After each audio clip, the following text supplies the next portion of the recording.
Today, we're going to be talking about a species of ants so predisposed to violence that they don't even bother to make a home for themselves. And also known as the legionary ant or the marabunta if you happen to live in South America.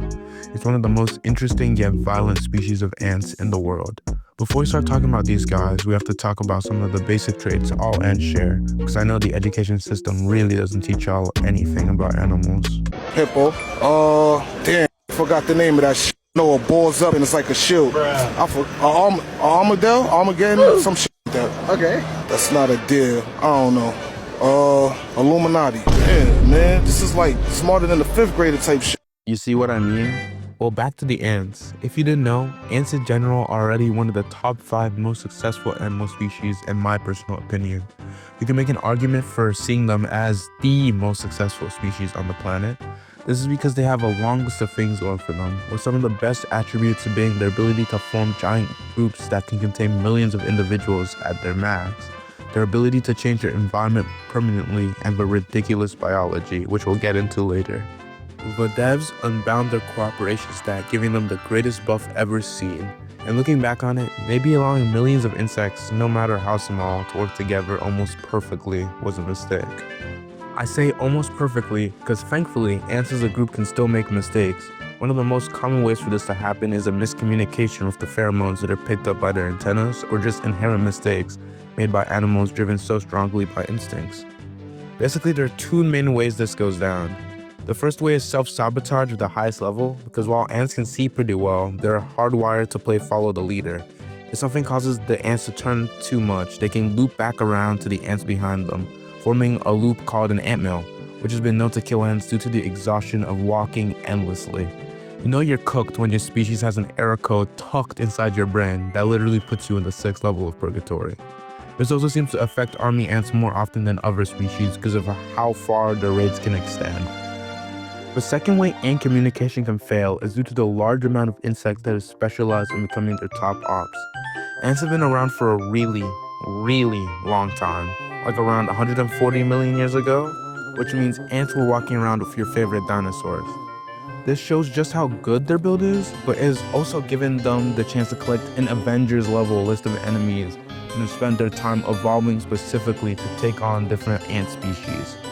Antlions, you can see the connection there. Butterflies, and even some regular flies have evolved to make the life of the everyday ant a living nightmare. Ants aren't even safe from themselves. There are several species that purposely choose to take advantage of other colonies of ants. A great example is the shampoo ant, also known as the Formicoconus provincieri. I'm trying my best here, alright? They're the ant homewreckers. They find stragglers outside the nest, kidnap them, and then lick them all over. Yes, you're hearing this correctly. They lick them to acquire the colony's specific pheromone scent and walk in completely undetected. And somehow this gets worse. The female shampoo ant takes a position as one of the queens in the colony, and then has a foreign colony help raise her sons and daughters so they can go out and repeat this endless cycle of homewrecker. Outside of communication, ants also have a crazy biology going for them. First off, ants are immune to fall damage. And when I say immune, I don't mean they can drop off a tree or plant and not take any damage. I mean you could drop an ant from the upper atmosphere, and as long as it can breathe, it's surviving the fall. Their terminal velocity is around 4 miles per hour, which if you need a reference, a squirrel's terminal velocity is around 23 miles per hour, and there are videos of them surviving falls off of skyscrapers.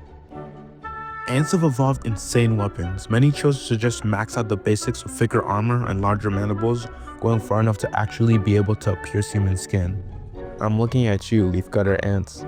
On the flip side, some evolved actual chemical warfare, gaining more and more potent venom and learning to release it in different ways, from kamikaze explosions to stingers to spraying formic acid into the air, really turning the Geneva Conventions to the Geneva Suggestions. They have improved these to a point where they can cause considerable pain to people, and now that I think about it, most of these have been experienced by Coyote Peterson. I'm Coyote Peterson.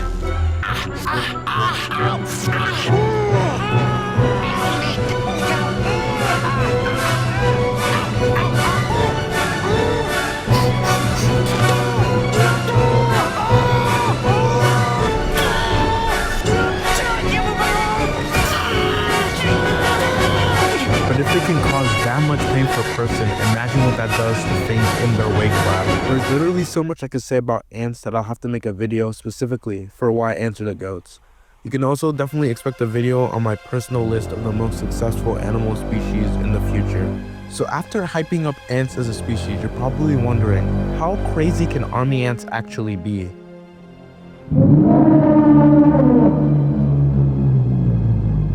To be fair, army ants aren't crazy dangerous individually. They don't have crazy weapons, some do have venom, but it's not that bad compared to other ants. They don't have crazy survival strategies, they aren't super big or super fast, but there's a reason I said individually.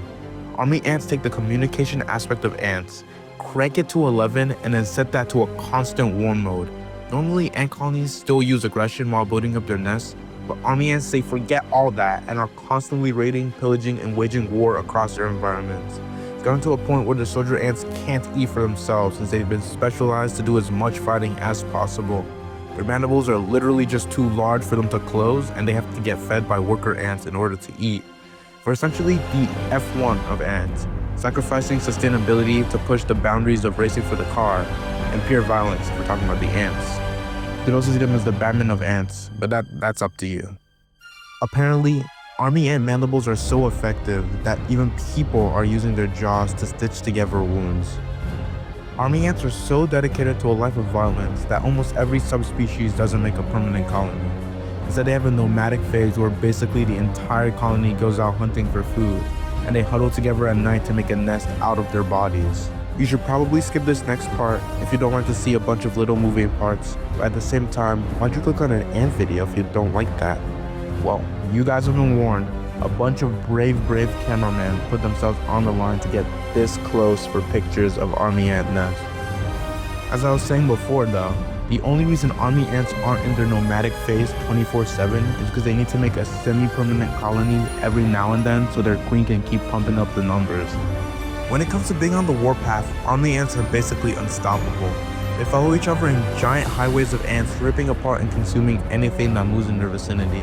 The worker ants, while smaller, will help pin down prey, doing their best to mimic execution techniques in the 1200s by pulling at the limbs of the insects till they are forcibly torn off.